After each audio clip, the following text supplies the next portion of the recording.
think this question has been posed for each of you, and we can start at the far end. Do you believe that all Somalis are engaged in fraud? I do not, and I'd like to... Okay, just yes or no. Next. Of course not. And they also sent drugs. Yeah. On Tim Walz, Mr. President, do you think he should resign over the fraud scandal in his state? And who should? Tim Walz, over the fraud scandal in his state. Look, I think the man's a grossly incompetent man. I thought that from the day I watched J.D. destroy him in the debate. I was saying, who was more incompetent, that man or my man? I had a man and he had a man. They were both incompetent, and I had a man and a woman. I thought she was very incompetent too, but now she's leading the field, and I think she's leading the field in this, for the nomination. Anyway, look, that's up to them. That's up to the Democrats. You know, the problem with them is they have really bad policy. And I'm not going to say what it is because I don't want them to change it necessarily, because I want to run against it. Whether it's not going to be me, it's going to be somebody that's going to probably sitting at this table. Could be a couple of people sitting at this table. Could be a couple of people running together sitting at this table. What you're about to hear isn't a soundbite. It's a direct challenge to how Congress decides who gets investigated and who gets protected. Representative Jasmine Crockett pushes back on claims that entire immigrant communities are being painted as criminals, while real, documented allegations involving powerful political figures quietly go untouched. She walks through unanswered questions, missing taxpayer money, dropped investigations, and a pattern of corruption that never seems to reach accountability. The argument is simple. If Congress is serious about fraud, why does it keep looking down instead of up? Before you dive in, comment below and tell us where you're watching from. And if you think this conversation deserves more attention, share this video so more people can see what's really being said. Oh, absolutely not. We have good Somali people in our state. Okay. Absolutely not. Okay, thank you so much. I just want to make sure I level set, because it seems like we want to continue to, especially as we just heard those particular articles entered into the record, we want to continue to just make it seem as if you are Somali, then somehow you are a fraudster.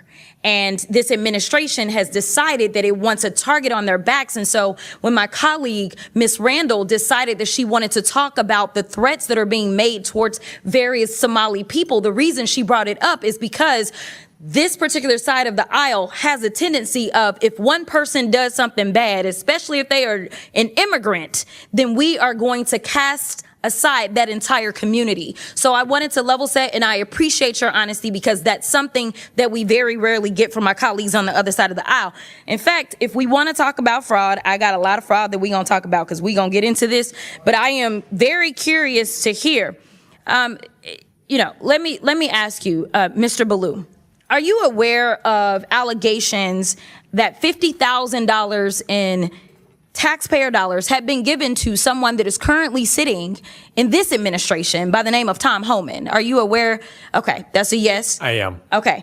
And last I checked, and correct me if I'm wrong if you have different information, but he was given that $50,000 in exchange for being able to provide contracts and kickbacks to people. As soon as Trump was going to get into office, the DOJ was actually investigating this. But as soon as Trump got into office, last I checked, he actually said, go ahead and throw away that case. So it was a Department of Justice investigation, and he accepted the money from an undercover FBI agent in cash. Are you aware as to whether or not we ever got that $50,000 back? I'm not. Oh, okay. Are you aware as to whether or not this committee has decided to investigate that? I'm not. Are you aware as to whether or not any committee in Congress has decided to investigate the fact that we know that he took $50,000 from an undercover officer, and yet we still don't have that money, nor does he have any charges? I'm not. Oh, okay. All right. So let's get into it. We're living through the most corrupt presidential administration in American history, a $300 million ballroom, a $230 million payout from the Department of Justice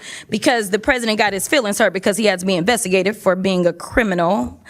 Hundreds of thousands of taxpayer dollars spent at Trump-owned properties around the country, Trump-branded wine being sold at the Coast Guard exchanges, American taxpayer dollars being spent on DHS propaganda ads on Truth Social, awarding federal contracts to corporations in exchange for campaign contributions.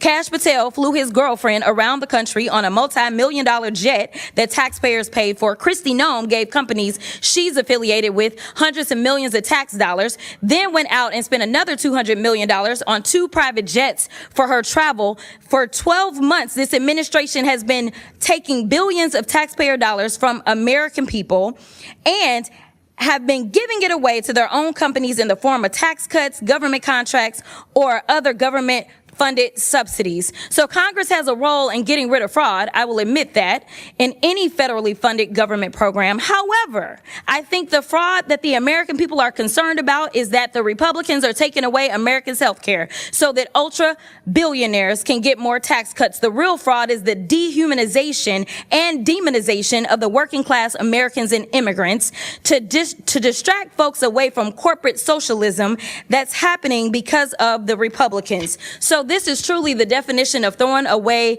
the baby with the bathwater. The Republican philosophy is that if the cost of living for the average American increases, they're on their own. But if the cost of doing business increases for the wealthiest people on earth, well, then it's the government job to bail them out. But I want to get to my last question because, Mr. Ballou, I got to give you a chance. He's been issuing pardons for numerous people who have defrauded the American people. And Republicans on this committee, yeah, just as quiet as the room just got, right? So, Mr. Ballou, talk to me about how the Trump administration has welcomed fraud across government by purging DOJ attorneys and shuttering ethics office across the federal government. Well, you know, one of the things that's been a common theme in this discussion so far is potential government employee involvement in some of these schemes. That hasn't been proven yet, but it does seem to be alleged.